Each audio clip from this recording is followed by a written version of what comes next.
other one, you bastard! Brought to you by supporters who probably have better taste than this schmuck.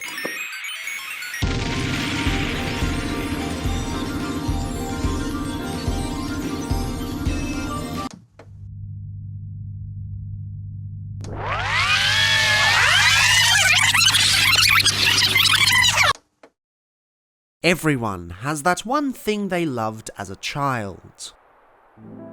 Whether you grew out of it or not doesn't matter, and neither does what it was. For me, and for many people watching this, it was likely Transformers. For some, it could be Bionicle, My Little Pony, whatever that Moomin thing is supposed to be. Still got no clue what it's about, yet I'm always seeing memes and fan art posted. Hell, I know one guy who's made it his life's mission to catalogue the behind-the-scenes info of a Thomas spin-off about tugboats. Everyone has their happy place of nostalgia, and they're all equally valid across this vast expanse of information we call the internet. Except, not everyone thinks they're valid. While a few people retain their love throughout their whole life, more often than not, parental figures step in. My father considered Transformers too childish for me, even at the age I started collecting. He would rather enforce the most depressing philosophical novels on me you could ever imagine. Of course, I never listened and still refuse to read many of them to this day, but regrettably, some of his philosophies stuck. I had gotten in my head that I was too old for Transformers. I packed them all away in the attic and insisted that I should move on with more enriching hobbies. They were very nearly thrown away, not donated to charity, but instead actually thrown away. Fortunately though, I was able to keep them under the pretense that my eventual children would be able to enjoy them. Of course, no matter what I picked, it was never enriching enough. If it was anything to do with consumable nerdist culture, it was a plight against humanity, dulling the mind and ruining my life. Any action I took was another piece of guilt shoved into my core. I was not to be who I wanted to be. I was to be a vessel of nihilistic jargon. Perhaps that's what led me to Lego. It wasn't just some random kid's toy. Each brick housed infinite possibilities. Possibilities for design, storytelling, community. It was all there. Of course, the anger continued to pile on, but it didn't matter. Lego was my second happy place, one that offered me shelter to become my own conscious individual. Through placing little bricks on top of each other, I began rekindling my love for Transformers. I built so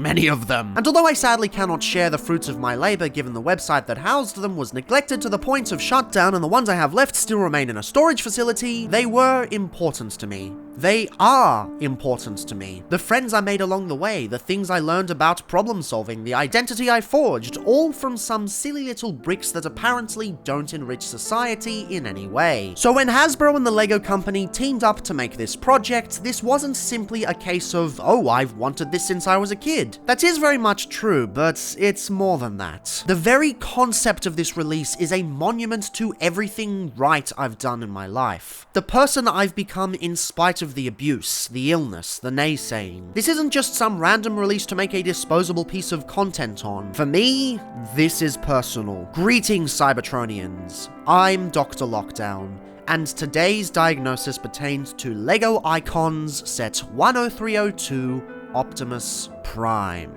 Now first off, I just want to put into context how big of a deal this is. Well, a big deal outside of my own personal journey at least. People have wanted official Lego Transformers for decades, but it always seemed an impossibility. Lego has always been open to collaborating with pretty much any toy company on the planet. The problem usually lies with the collaborators themselves. Most companies outside of the usual suspects don't consider Lego a potential collaborator, but rather their biggest competitor. Lego holds the top spot as the world's #1 toy manufacturer, so these companies are right to see them as a force to be reckoned with, as opposed to a potential avenue for marketing. Hasbro is no exception. In fact, they're famously stingy with their collaborations. That is, unless it's on their terms. For better, or for worse, or for even worse, please f*** off already. It's a well-known public secret that Hashtag don't typically let licensed third parties make transformable products, as it competes for shelf space with mainline and masterpiece products. There are of course exceptions, but usually these are terrible, easy-to-do repaints released on their own terms, or crossover figures that are also terrible. I know I just said that, but any chance to take a dunk on crossover figures is one needed to be taken. And who could forget Hasbro's 2 prior attempts at brick-based Transformers? Because heaven forbid the actually competent company take the reins. Of course, I could go into detail about Hasbro Hasbro's awful history with this shit, but instead I'll just link a video TJ Omega did. It's far more comprehensive than anything I could ever put together on the subject in the space of a paragraph. Point is, the collaboration was about as impossible as getting a second season of Panty and Stocking. Sometimes the universe has a wholesome sense of humor though, and as such, here we are, flying away now indeed. Not only is this set a reality, but it's also designed by a former Transformers designer who's done extensive work on Legends class figures in the past. Seriously, this man appears to have worked on most of my small-scale childhood favorites. Either way, obviously this thing goes for a Generation 1 aesthetic. As much as G1 oversaturation is a thing in mainline, this is a lot of LEGO builders' first jump into the Transformers franchise. As such, it makes sense to go with the classics. Does bring up some issues with a potential Megatron though, but that's another kerfuffle for another time, and one we probably won't be privy to for a long time if they decide to continue this line, but the point still stands. Now, going into this release, one of the major concerns was whether LEGO would be able to handle the idea of a transformation with an acceptable level of understanding. Due to the way licensed third parties operate, it's not often that a Hasbro designer works on these transforming products, and the results are pretty much all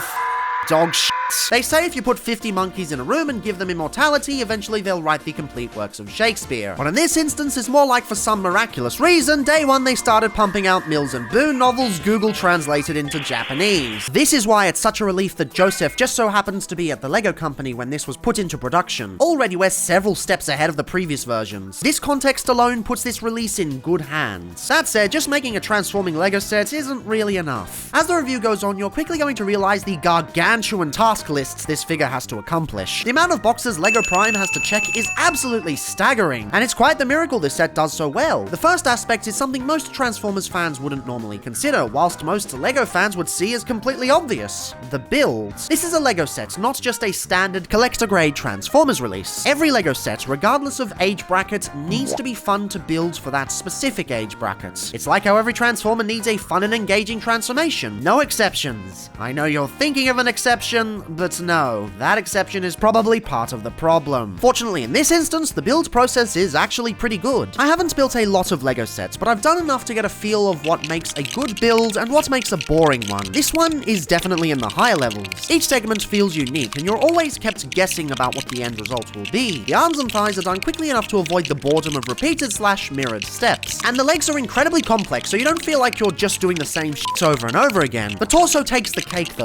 Tons of studs not on top building techniques, and the thing holds together really well. For those who are primarily Transformers fans and haven't heard of the terminology, studs not on top, or SNOT, refers to techniques that involve building across the sides for extra details and higher levels of stability. For any custom builders out there, also known as mockists, these techniques are a must for any LEGO former. Now, I wouldn't say this is the best build I've ever come across, as that award easily goes to the classic space mech from LEGO Ideas, or was it Kuso? Damn, it's been so long. I remember grabbing that set from the LEGO store at Disneyland in the States, because there were no LEGO stores in Australia at the time. Now there are at least 2 in my city, which is very much appreciated. And the end result turns out pretty damn good too. In vehicle mode, things are looking surprisingly cohesive. From what I've seen, LEGO formers are often marred with exposed joints, random bits, and frustrating pins. This isn't just fan products either. When Hasbro finally did get around to making transforming Creo figures, oh dear. I actually wanted these back in the day for the novelty of having transforming brick-built figures, but annoyingly, they never released Down Under. People have been getting jealous recently because we got a few early figures here and there, but let me tell you, this ain't the norm. Now, of course, LEGO is a much more venerable company than the likely cobbled-together last-minute Team Creo seems to have been. Only guessing on the status of Creo, though, seems like the case from the designs themselves. Still, LEGO isn't exactly known for lending itself to cohesive transformations, which makes the design here really surprising and greatly appreciated. This straight-up looks like a truck, and although there are a few hinges and exposed bits here and there, it doesn't look like it's going to fall apart. Matter of fact, this is something Joseph specifically highlighted in his official designer video. In truck mode, Prime is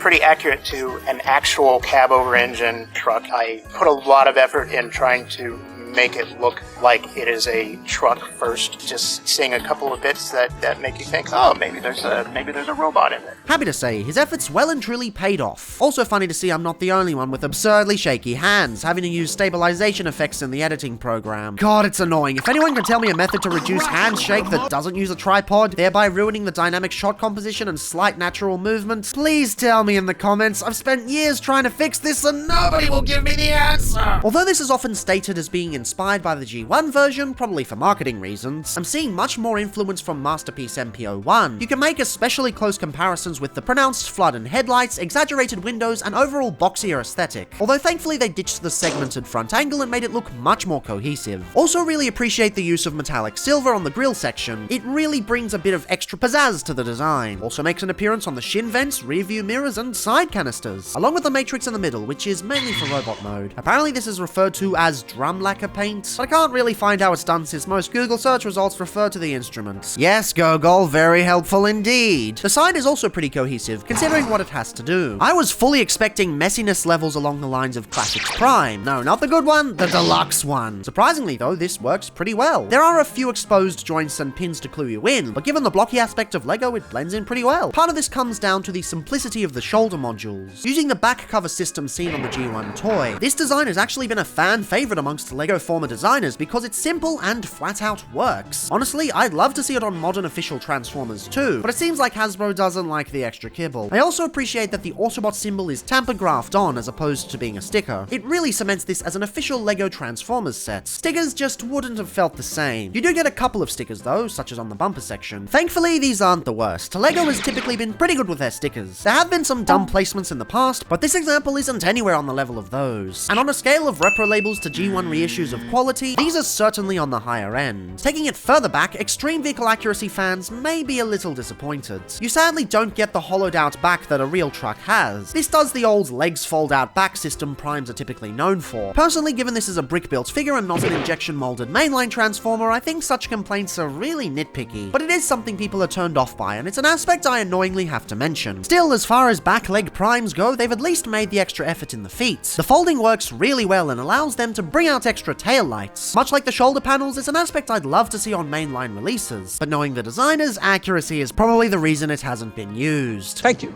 dickhead. Unfortunate, but at least we have them here. Now, a second complaint I've seen is that the back section feels a little segmented. There's this weird gap between the legs, and to those people complaining, I say, have you actually read the instructions? This is where you put the goddamn ion blaster, and it looks bloody amazing. Legitimately, this is the best weapon storage I've seen all year, and they've even snuck in a cheeky port back here for potential trailer compatibility. I don't think LEGO will personally make a trailer themselves, given the financial risks in selling people a giant grey box. But it's awesome that they've given people the opportunity to build their own. After all, that's the core function of LEGO, creativity. On top of that, some of the spare exposed studs can actually be used to store the jetpack. I'm sure this was 100% unintentional, otherwise there would have been guiding tabs to make it more clear, but either way, it's an awesome feature. Sadly, you don't get any storage for the included axe, but honestly, I can take or leave that given this thing really isn't very good. As for negatives in this particular mode, there aren't really a lot I can think of. Yes, there are gaps in the sides, but we're not dealing with a masterpiece figure here. This is a LEGO set. Things are going to be sacrificed. I've also seen a lot of complaints about the top section feeling very out of place, but I just can't agree. Sure, it's not flat and consequently not accurate to the real vehicle, but it feels cohesive enough. I've heard there are modifications for this section, but they always seem to come with the caveat of negating the jetpack functionality, and personally that's not something I'd like to do. I guess one could complain about the wobbliness of the torso, meaning you gently have to lift it up to move it lest everything fall apart. But again, not a standard Transformers figure. The fact this thing has dedicated locking tabs for the front anyway is pretty damn swell. I only really have two actual complaints that I feel they could have rectified given the circumstances. Firstly, wheel rims. I'm just not a fan of these printed pieces and would have much preferred some of the more realistic ones Technic sets use. Although this set has a lot more flat panels than your average LEGO set, the studs that are here give it a grounded and greebled feel. It's just a side effect of building something with LEGO bricks. It's going to feel more detailed than it actually is. As such, these flat Toon styles rims just don't seem to fit. Also would have loved some locking tabs to keep the bumper in place. Everything else holds together pretty solidly, and as a result, this seems a bit lacking. Still, those two annoyances do nothing to ruin my amazement with this mode. It feels incredibly heavy duty and lends itself to display options in this particular mode. They could have absolutely left this vehicle as an afterthought, since display-oriented collectors probably wouldn't display this particular figure in truck form. There are real LEGO cars for that, so it would kinda be pointless. And yet, they've done a bang-up job here. It's definitely simplified, likely leading into the designer's history with legend scale releases back at Hasbro, but it feels like a truck. The biggest giveaway that it transforms is the context that cultural osmosis instills. We all know this is Optimus Prime, we all know he's going to convert in some form. What I mean to say is that feeling doesn't come from the design itself because they've actually put in effort here, and on top of that, its size gives it quite the presence. This feels like what an old leader class figure felt like to me back when I was a kid. You know how you grow older and figures start to feel smaller? This sort of resets that, and I haven't particularly felt that overwhelming feeling since when the Commander class size first hit the scene back in Siege. Just, what can I say? It's a good truck mode. They've done a bang-up job. Now, given this has to be a very simple transformation by virtue of it being made out of Lego bricks, there's obviously nothing here that a Transformers fan hasn't seen before, unless for some reason they've never gotten an Optimus Prime in their life. Everything you see here has been seen on other figures, especially the Legion class Reveal the Shield Optimus Prime. This is one of the figures that Joseph worked on, and if you have that figure, you can see a lot of shared engineering. It almost acts as the blueprint for this, and that's probably why it works so well. So of course, the first thing you want to do is get rid of the gun. It just slides out and slides out of there. Insert weapon parts forming joke here. And the first thing you want to do in general is untab this section and bring it up and out of the way. This way everything's a lot easier. Now you take the fists and they sort of ratchet upwards just a little bit. They won't go all the way yet, because then the arms do an Optimus, like so. As I said, nothing you haven't seen before. We'll just get them locked into place later once we've got some more space. Anyway, from here you just rotate this section down with the ratchets like so. And word of advice, be gentle with this bit and the head over here. These two are the most likely to come apart during the transformation, but even then it's not very common. Anyway, you rotate the torso transformation joint like so, and unfortunately that's not going to work as a waist swivel later, but well. And as I'm transforming this, I've just realized I've built these backwards. Whoops! I guess I'll have to fix that later. But anyway, on the topic of the legs, you want to separate them like so and sort of ratchet them out to the sides. Come to the feet and rotate the toes up like so, and then using the ankle tilt-seeking stands, and that'll make transforming the rest of it easier. Keep an eye on these two slots over here. They're going to be very important in a bit. You want to straighten this out and rotate these two sections down, and then the whole thing rotates up and into the torso, and you sort of accordion it inwards so that the waist locks in there. Take the canisters and rotate them downwards like so. Finally, a good application for that type of transformation. Bring the arms around and they lock into place inside there. Rotate the elbows into place. Bring out the wrists all the way now with the ratchets, and then they rotate into place like so. And then come around to the back. You've got two little panels on the side here that rotate inwards. That is very reminiscent of Masterpiece MP10. One of the things I wish was seen on more transformations these days, but it's kind of been relegated to just the MP10. Anywho, rotate upwards like that with the head, and finally rotate the head around 180 degrees on the ball joint, and we are done. So yes, I've seen some people complaining that the transformation is too simple, and what did you really expect? It's a G1 Optimus Prime that's not just for regular Transformers fans, it's also for the general public. And people who haven't been collecting Transformers all their lives might find something a bit more complex not to their taste. Not to mention, this is the first ever LEGO Transformers, the first ever official one. So going all in with a balls to the walls transformation, oh, there'd be so many growing pains. So just chill out. This is appropriate for the type of set we're seeing here. It ultimately, at the end of the day, it works well, so what can I really complain about? Well, the fact I have to go down and fix those legs later because the backs of them are misaligned because I built it wrong, but anyway, I'll just do that off camera. Tally-ho! Okay, how the f does this look this good? How is it that you constantly license out the brands to shitty novelty companies that don't know what the f they're doing, and then this thing turns up and renders all those obsolete? In robot mode, Optimus Prime is an absolute beast of a figure, and I don't just mean in size. Yes, this is a big beefy boy, but bigger doesn't always mean better. Just take a look at Ultimate Bumblebee. Childhood me could have chosen Nightwatch Optimus Prime, but he stupidly chose the big stupid Bumblebee instead. F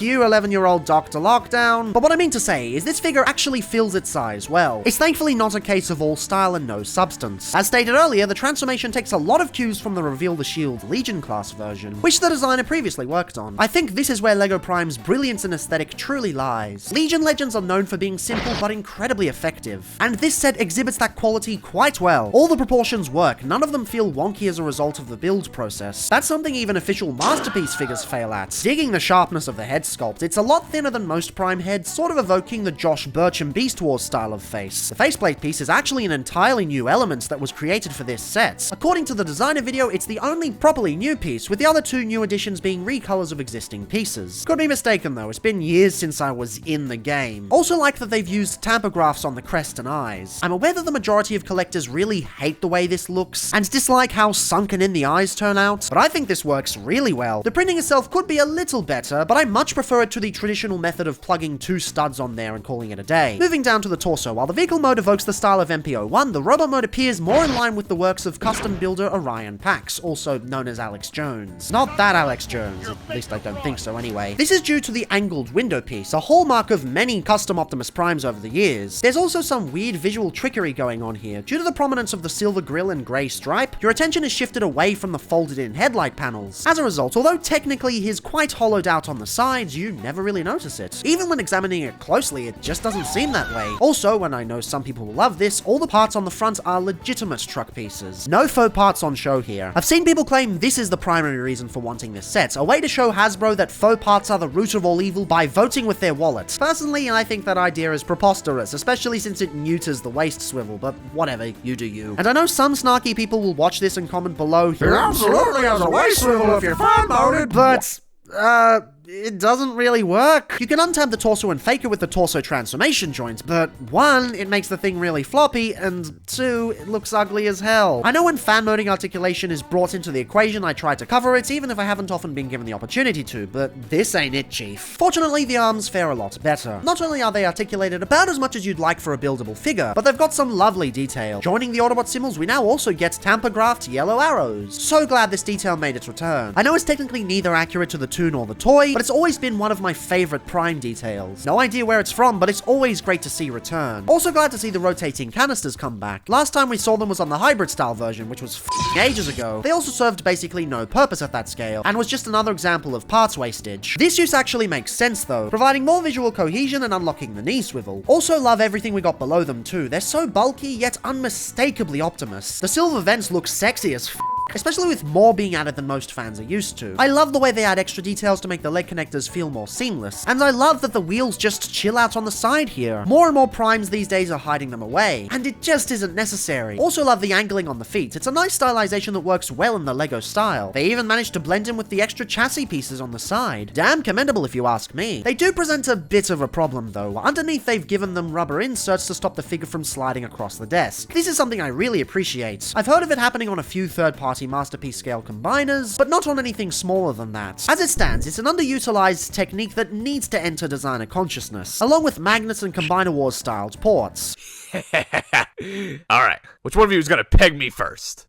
What? Unfortunately, they've done a bit goofed and misaligned the heights, causing the legs to slightly bend forwards. This is fine and all, but then you combine it with the angling on the torso and the whole thing looks like it's doing the Michael Jackson. From straight on, it's not something you'll ever notice, but in any other angle, it becomes pretty apparent. Now, like every Lego project under the sun, there are of course modifications that either will exist or exist already. That's the beauty of Lego, the sky's the limit. Thing is, much like any toy on the planet, you shouldn't have to modify it. And this leads into my biggest gripe with this, and I'm sure it'll also be most fans' gripe as well. As far as articulation goes, they've got most of what you could want. You can even fake a reverse butterfly using the transformation joint if you so desire. Doesn't particularly have much use, but hey, it's there. That being said, there appears to be a couple of frustrating gaps in that list. No thigh swivel, and no knee bend. This severely limits your options for posing. If you get this guy for display, he's basically going to be doing an A stance and nothing else. And the worst part? This isn't a goof. This is intentional. There's been an ongoing argument between Lego and its fans for years. I don't know where the articles are exactly, but I'm aware through fandom osmosis that the reason Lego doesn't give its mech suits knees is because they're concerned with the stability of their figures. There are of course exceptions, but those are few and far between. The Ninjago designers apparently had to fight tooth and nail to include knees on the recent Zane mech, with multiple designs that would have worked fine but were denied by Lego's higher-ups. Now, stability is a very valid issue. Toys need to be able to stand up properly and not crumble to pieces in 2 seconds. Stronger ratchets aren't necessarily the solution either. Given the tighter they are, the more likely standard play will tear the limbs apart. So that sounds like a perfect reason to write this flaw off. Or at least it would be if fans weren't asking for this to be fixed for over a decade. I have not spent a lot of time in the LEGO community recently, but way back in 2012 I most certainly was. And back in those days, people were complaining a lot about the samurai mech not having them. Those complaints are still being voiced, and it appears LEGO just flat out isn't listening. As such, I think this counts as a legitimate criticism. This isn't even something you can chalk up to accuracy. The G1 toy had knees. It's kind of important. Now, of course, the legs can be modified in order to fix this. Anything on this toy can be modified. It's kind of what LEGO is known for. Here's the thing though, people have tried simple modifications already. They just don't work. The figure isn't weighted for knee joints, and there's just no space to plug something in there. It links back to the fact that this is a case of warped priorities and not negligence. The lack of knees was baked into the design from day one. If you want to fix this yourself, you're going to have to design new legs from the ground up. Such projects just aren't on my level of LEGO aptitude, and they probably won't be for the average consumer either. Essentially, if you want the Sam's Toys of LEGO designs, you're going to have to get used to the fact that this Prime can't do squats. That said though, I do think LEGO should be afforded one final grace period for this kerfuffle. This is essentially the first legitimate LEGO Transformer in history, and the fact that this is really the only case of growing pains on show is pretty commendable. There are a lot of things that could have gone wrong, but so far they don't seem to have. So for a first attempt, I think we can let it slide. That said, for round 2, for a Megatron, or a Sideswipe, or a Soundwave, or a Retrax, not gonna be so lenient next time. Anyway, I guess the only other thing I could complain about is the waist section. The way these panels fold back seems a bit unfinished, and given how it sacrifices the truck mode, I feel a solid piece would have been more appropriate. That said, I reckon that's more of a personal thing, so honestly, this figure's doing pretty damn good. It represents the character well and looks cohesive enough to get general popular culture fans interested. I know people tend to complain about the hollow back section, going short on the thighs and leaving exposed hinges, but honestly, what the f do you expect from a buildable figure? It's not going to be a masterpiece release, just chill mates. Anywho, accessory time. Of course, as seen in vehicle mode, he comes with his classic ion blaster. Although it has a flip out handle, this is really only for aesthetic. It actually pegs into the exposed studs on the sleeves. Again, this is something I've seen on unlicensed third-party Transformers, but never anything official. It's something that should really be utilized more often. As for the gun itself, this thing rocks. It's clearly the classic gun, but now it's got a shit ton of greebling and even some more snot techniques. Honestly, it takes me back to my days in high school, watching videos produced by Chris Roach, also known as Boys with the Most Toys. There was this one particular video that provided inspiration for making LEGO Transformers guns, and the build for this seriously brought me back to that time. Also, side notes, just on the off chance that the LEGO company is actually watching this video, stop copywriting his stuff. You guys don't have a legal leg to stand on. You're basically just trying to control the way in which your brand is being perceived, and it's actually doing more harm than good. You guys remember the terms and conditions for Warcraft Reforged, where all the mods that the community made were somehow the property of Activision Blizzard? Yeah, that wasn't received very well. This is basically that. For your own sake, just stop it. Also, if you want to make it look like he has a trigger finger, you can remove a couple of pieces to add extra finger articulation. It's a neat little feature for those who want it, but personally I'm not a fan of the lack of stability. Next up is Sideswipe's backpack that stopped existing after the writers realized having everyone fly was too OP. As useless as this may seem for most Transformers fans, this is actually the best accessory. The build is incredibly fun and filled with extra details the designer added of their own volition. Seriously, it may look simple, but when you build it, you'll realize it's anything but. Clipping it in, it's easy and solid, and it's a nice little thing to have at the back. I just usually leave it on for shits and giggles, because honestly, why wouldn't you? It just makes the back section look better. He also comes with an Energon cube, and this is easily the most useless accessory. It's something that will probably make every Transformers fan groan and every LEGO fan scrunch up their face in confusion. That said, for casual fans who only buy the occasional set for nostalgia reasons, I can see them going absolutely nuts over this. Personally, I think the opaque parts on the top and bottom are super distracting, but I remember hearing in a video somewhere that doing clear on clear is illegal because it causes the pieces to melt into each other. Okay, I guess. Doesn't seem to be the case on the windows. Speaking of which, these two open to reveal the Matrix of Leadership. Annoyingly, it falls out pretty easily without the windows closed, and it also likes to wobble around quite a bit. But hey, it's a thing they had to include at a limited size, so what can you do? I know there's a push to make the Matrixes bigger, but with current budgets and engineering limitations, I just don't see that happening. You also get an extra panel to swap out the aesthetic on the front, going for the more toon look. Personally, I never use this, for multiple reasons. Firstly, it's basically useless parts forming, and if I can avoid that, then I'll most certainly do so. And secondly, I've never been a fan of cell shading on toys. I'd much rather just have something use the normal detail it's supposed to. I get the appeal, but especially on one tiny piece like this, it's just wholly unnecessary. Although on the topic of stickered segments, interestingly enough, there's actually been an error in the instructions. If you follow them to the letter, the thigh panels are placed on like this. Take a look at any toon-accurate version of Prime though, and you'll quickly see these are upside down. Even the artwork in the instruction manual reflects this. As someone who frequently discusses accuracy for the benefit of my viewer base, but doesn't actually personally give a shit about it, I didn't notice this at all until other reviewers pointed it out. Whatever the case, it's not something to get angry over. At least it's better than the errors on the Ferrari set. Apparently LEGO has been bungling their instructions quite a bit lately, and Prime got off easy. Guess they need to get their shit together. Anywho, beyond that, we also get a plaque. I love this accessory and hope that any future LEGO Transformers they may do comes with one of these. Also love the solidity it has, much better than the last plaque I got. And finally, we get the axe. It requires you to parts form the hands, but given this is to do with the weapons, I personally don't mind it. What I do mind is the fact that this looks terrible. Legitimately, this is the worst part of the set. We're seeing the results of the no clear on clear ideology again, and it just doesn't gel at all. It's underbuilt, so it's only visible from one side. It's not cohesive at all. I can barely tell it's an axe to begin with. I have to rely on my knowledge of Optimus Prime to make sense of this in any capacity. It's not solid. This thing falls apart at the tap of a finger. It has no posability. It's permanently locked in a straight position thanks to the use of a continuous axle. This thing really needed to be thrown the f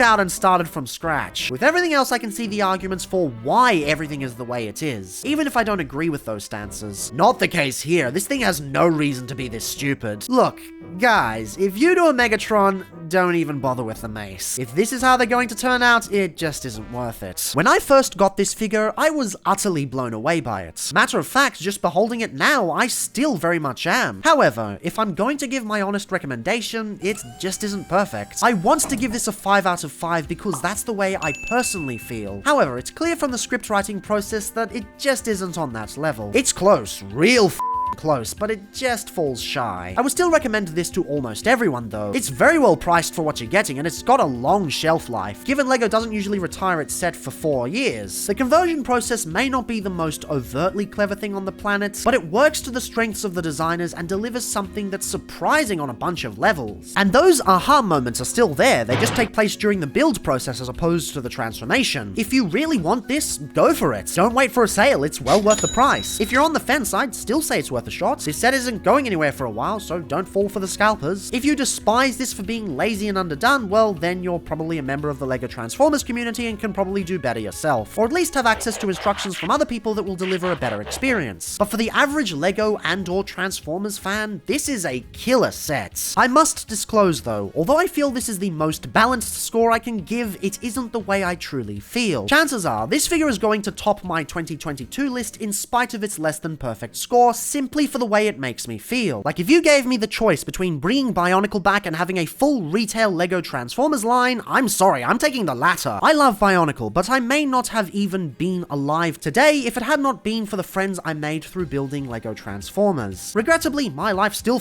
sucks with a never-ending barrage of scheduled sacrifices to account for another person's misdeeds. I'm tired. Sometimes I come home and just feel nothing. Sometimes the stress does get to me. LEGO Prime arrived on one such night, and I stayed up for hours and hours building him. It was a therapeutic experience and connected me to a part of my childhood I'd lost. And even if it hadn't, this is the toy I've wanted for 15 years. They've finally given it to me, and honestly, I couldn't ask for more. It may not be perfect on a base level, but it sure as shit is perfect for me. But as always, fan and public consciousness is a conversation, so drop your experience with figures tailor-made for you below. Have you received a toy that connects you to your childhood in the same way this connects to mine? Is it an official update, or maybe it's something from third party? And if not, what would be that perfect toy? Is it feasible for anyone to make it? And as always, there's a context for everything. Till next time.